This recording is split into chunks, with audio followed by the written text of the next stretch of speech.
নমস্কার। অশোক মিশ্র জানতে চেয়েছেন যে তিনি একটি বাড়ি ভাড়া মামলায় জিতেছেন এবং এক্সিকিউশন প্রসিড করছেন। সেক্ষেত্রে টেনেন্ট ডিফেন্ডেন্ট অ্যাপিল করেছে। অ্যাপিলে কিভাবে অকুপেশন চার্জ চাওয়া যায়, কত অ্যামাউন্ট হয়, কখন অ্যাপ্লিকেশন করতে হয় ইত্যাদি ইত্যাদি। আপনাদের বলে রাখা ভালো যে টেনেন্ট যখন অ্যাপিল করে তখন অকুপেশন চার্জ চাওয়া যায় না, যতক্ষণ না স্টে অ্যাপ্লিকেশন করে। তার মানেটা হলো অ্যাপিল টেনেন্ট করতেই পারে, সেখানে অকুপেশন চার্জ আসবে না যতক্ষণ না টেনেন্ট স্টে অ্যাপ্লিকেশন করে, stay of the judgement and decree বা stay of the execution proceeding. এই স্টে কথাটা থাকলেই সেখানেই কিন্তু অকুপেশন চার্জের ব্যাপারটা আসে। অকুপেশন চার্জ হয় as per market rate as decided by the honourable court. Court যেটা ঠিক করবে সেটা মার্কেট রেট অনুযায়ী আপনি চাইতেই পারেন, অনেক সময় কোর্ট দেয়ও। মার্কেট রেটটা কোথা থেকে পাবেন? ওই প্রপার্টির একটা কোয়ারিজ করুন, কোয়ারি করে কি ভ্যালু হলো সেটা কোর্টে প্লেস করুন আপনার মিনস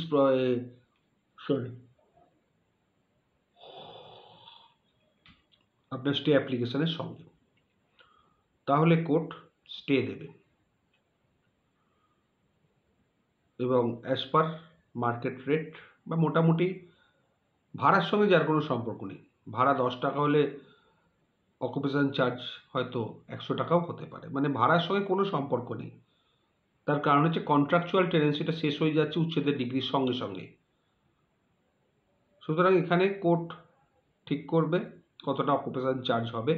অকুপেশন চার্জ দিতে হয় এই কারণে, কারণ একটা ভ্যালিড ডিগ্রি স্টে করা হচ্ছে। যতক্ষণ না অ্যাপিল শেষ হবে ততক্ষণ এক্সিকিউশন করা যাবে না, এবং অ্যাপিল যতক্ষণ না শেষ হচ্ছে, যতক্ষণ না ডিগ্রিটা আলটিমেটলি ক্যান্সেল হচ্ছে, ততক্ষণ কিন্তু ডিগ্রিটা ভ্যালিড, যতক্ষণ না সেটা ক্যান্সেল হচ্ছে। সুতরাং একটা ভ্যালিড ডিগ্রির এগেন্সে স্টে আনতে গেলে অকুপেশন চার্জ সুপ্রিম কোর্ট ঠিক বলে দিয়েছে আত্মারাম কেসের, তা অনেকদিন হয়ে গেল সেটা। সেই কেস থেকেই প্রথম অকুপেশন চার্জের কনসেপ্টটা আসে। এবং অকুপেশন চার্জ যদি না দিতে পারে টেনেন্ট, কি হবে? স্টেটা অটোমেটিক্যালি ভ্যাকেট হয়ে যাবে, কারণ স্টের কন্ডিশনেই থাকে subject to payment of occupation charge, তবেই স্টে হবে। এবার ধরুন প্রথমটা দিল, তারপরে এগুলো দিতে পারলো না, তারপরে স্টেটা ভ্যাকেট হয়ে যাবে। স্টে ভ্যাকেট হয়ে গেলে ল্যান্ডলর্ড বা প্লেন্টিফ এক্সিকিউশন কেস প্রসিড করতেই পারে, তাতে কোনো বার নেই। শুধুমাত্র অ্যাপিল ফাইল হলেই যে এক্সিকিউশন স্টে হবে তা নয়, তার সঙ্গে স্টে অ্যাপ্লিকেশনও করতে হবে। এটাই হচ্ছে নিয়ম, এটাই হচ্ছে আইন। এবং অকুপেশন চার্জ অনেক সময় কোর্ট ডাইরেক্টলি রেসপন্ডেন্ট বা ল্যান্ডলর্ডের হাতে দিতে বলে, বা অনেক সময় বলে তার ব্যাঙ্ক অ্যাকাউন্টে জমা রাখতে, অথবা কোর্টে জমা রাখতে বলে, অ্যাপিল শেষ হলে সেটা দেয়।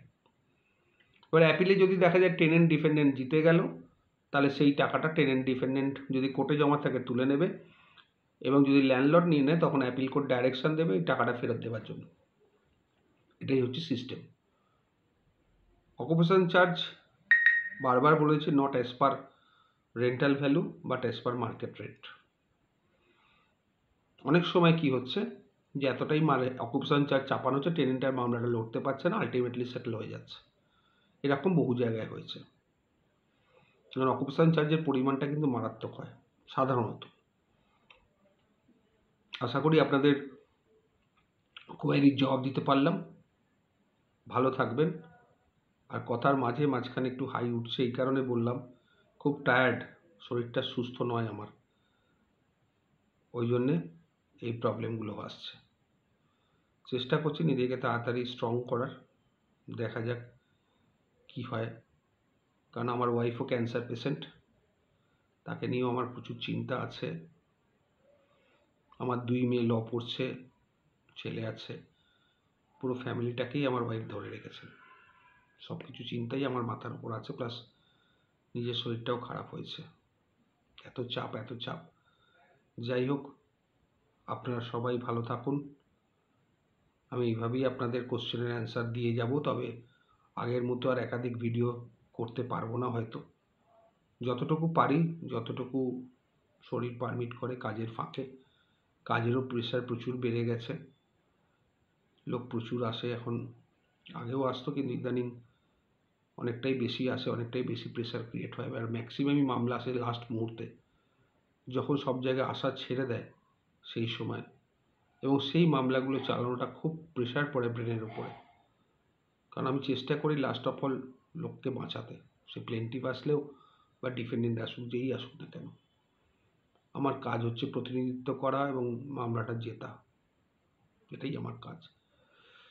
এইরকম বিভিন্ন চাপে চাপে একটু অসুস্থ হয়ে পড়েছি।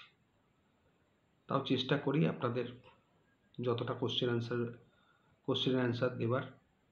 কেউ কিছু মাইন্ড করবেন না যদি কোশ্চেনের অ্যান্সার দিতে দেরি হয়, কারণ আমার উপায় নেই, হয়তো এখন দেরি হবে কোশ্চেনগুলোর অ্যান্সার দিতে। এই কোশ্চেনটা বেশ অনেকদিন আগেই এসছে, সকালেও কয়েকটা কোশ্চেনের অ্যান্সার দিয়েছে, একটা কম্বাইন্ড ভিডিও করে। আজকেও বলে দিলাম, অকুপেশন চার্জ নিয়ে মোটামুটি যারা কোশ্চেন করবেন এই ভিডিওটা দেখে নেবেন একবার। তারপরেও যদি কোনো নতুন কোশ্চেন থাকে অবশ্যই করবেন, জবাব দেওয়ার চেষ্টা করব, কিন্তু সময় লাগবে। আপনারা আগে আমার যা যা ভিডিও আছে একটু করে দেখবেন, দেখলে আপনারা কিন্তু টেনেন্সি ম্যাটারে এক্সপার্ট হয়ে যাবেন, এটুকু বলতে পারি। আপনি যদি লাস্ট 1 মাসের ভিডিও দেখেন, যখন যেরকম সময় হয়, কিন্তু মাঝখান থেকে কেটে দেবেন না, পুরোটা দেখার চেষ্টা করবেন। হয়তো কিছুটা সময় আপনাদের যাবে, কিন্তু এটুকু বলতে পারি তার বদলে আপনারা কিন্তু টেনেন্সি ম্যাটারে এক্সপার্ট হয়ে যাবেন। ভালো থাকবেন।